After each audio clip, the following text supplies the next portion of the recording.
Lakini kwa ubora wa pointi tatu sasa hivi tunaelekea kwenye mbio za ubingwa. Hatutaki jambo lolote lile kuhusiana na kushinda. Umeelewa? Kwa maana yake Pamba atake atafungwa, asitake atafungwa. Na Yanga African Model Tarabu atake ataachia ubingwa, asitake ataachia ubingwa. Yaani vivyo vyote vile sio na ubingwa NBC simu. Maana yake tunatimiza miaka 90 simu mwaka huu tunatimiza mwaka 1936. Simba inaanzishwa mpaka leo miaka 90. Sherehe ya Simba Day mwaka huu inatakiwa na sherehe ya kiukubwa wa aina yake.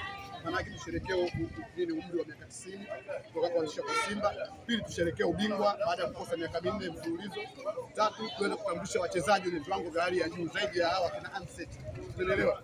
Kwa maana yake inakupa taswira kwamba unaona kabisa kwamba mechi ya leo pamoja na kwamba wako bora tu, lakini kwa ubora wa Simba kwa sababu wanacheza na timu bora zaidi.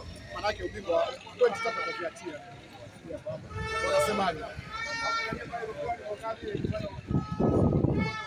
Uwezo wa watu kwa sababu kule Mungu tu aliwasaidia, Mungu na wanadamu, unaelewa, na vile walikuwa na mipango ya nje ya uwanja ya ile kutangaza pesa kidogo, lakini kwa hapa eneo la KMC hapa hata ije FC Barcelona watafungwa, sio yeye, hata waje mabingwa wa Hispania FC Barcelona, hata mabingwa wa Uingereza Arsenal, hata mabingwa wa Ufaransa PSG, hata mabingwa wa Ujerumani Bayern Munich, hapa kwa MC hawatoki.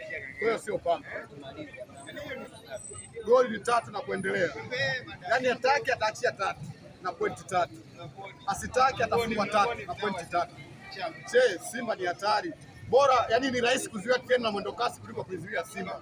Ni ugumu sana kuzuia Simba kuliko yani tena mwendo kasi unaona inavyotembea unaweza ukakaa mbele pale ukaizuia. Lakini Simba ikiwa na kushambulia ni ngumu sana kuizuia Simba.